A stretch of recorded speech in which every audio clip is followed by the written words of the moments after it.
Reality ये है कि ये एक्सप्लेनेशन गलत है। साइन 90 डिग्री की वैल्यू 1 क्यों? कहते हैं कि जब ये एंगल 90 डिग्री हो जाएगा तो उस सिचुएशन में परपेंडिकुलर और हाइपोटेनस दोनों सेम हो जाएंगे, तो कट के आंसर 1 आ जाएगा। 10th क्लास तक के बच्चे के लिए ये एक्सप्लेनेशन फिर भी ठीक है, ओके, बट रियलिटी ये है कि ये एक्सप्लेनेशन गलत है।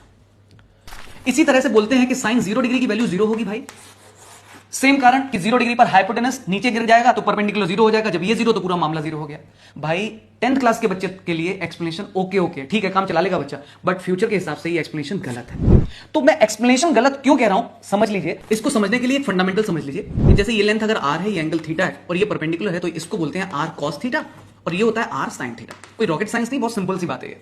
अगर आर की जगह पर मैं 1 कर दूं तो ये हो जाएगा कॉस थीटा और ये हो जाएगा साइन थीटा। मैंने एक यूनिट लेंथ की रेडियस का एक सर्कल ले लिया, उस सर्कल के ऊपर इनफाइनाइट पॉइंट से किसी एक पॉइंट को पकड़ा और उसको ओरिजिन से मिला दिया। ये सर्कल का सेंटर 0,0 है, तो ये लेंथ 1 हुई और मैंने ये एंगल थीटा पकड़ लिया।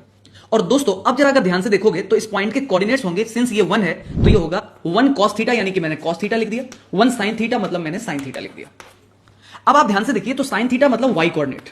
दोस्तों अगर मैं थीटा की वैल्यू बढ़ाऊं और जैसे जैसे जैसे बढ़ाऊंगा मैं यहां पहुंचूंगा तो थीटा 90 हो जाएगा। जब मैं थीटा 90 कर दूंगा तो उस समय पर y कोऑर्डिनेट कितना हो जाएगा 1, यानी कि जब थीटा 90 है तो y कोऑर्डिनेट 1, यानी कि sin थीटा की वैल्यू 1। वही जब थीटा गिरते गिरते गिरते गिरते 0 पर आएगा, थीटा की वैल्यू 0, तो आप जरा सोच के देखिए पॉइंट यहां है, उसका y कोऑर्डिनेट क्या है 0, यानी कि y कोऑर्डिनेट 0, इसका मतलब sin 0 0। और इसी कारण से आप मुझे बताइए जब ये थीटा बढ़ाते बढ़ाते बढ़ाते बढ़ाते मैं थर्ड क्वाड्रेंट में कहीं पर भी आ जाऊंगा तो उस समय पर y कोऑर्डिनेट आप मुझे बताओ कैसा होगा? y कोऑर्डिनेट होगा नेगेटिव, इसलिए sin थीटा होता है यहां पर नेगेटिव। और फिर यही पॉइंट चलते चलते जब फोर्थ क्वाड्रेंट में आएगा तो फोर्थ क्वाड्रेंट में बताइए मुझे y कोऑर्डिनेट कैसा होगा? नेगेटिव। y कोऑर्डिनेट नेगेटिव, इसीलिए sin थीटा नेगेटिव, यानी कि y कोऑर्डिनेट विल डिसाइड कि sin थीटा क्या होगा और x कोऑर्डिनेट विल डिसाइड कि cos थीटा क्या होगा। मुझे उम्मीद है कि अब आपको ये बात समझ आ गई होगी। अगर डिटेल में वीडियो चाहिए तो आप मुझे कमेंट सेक्शन में डिमांड करिएगा।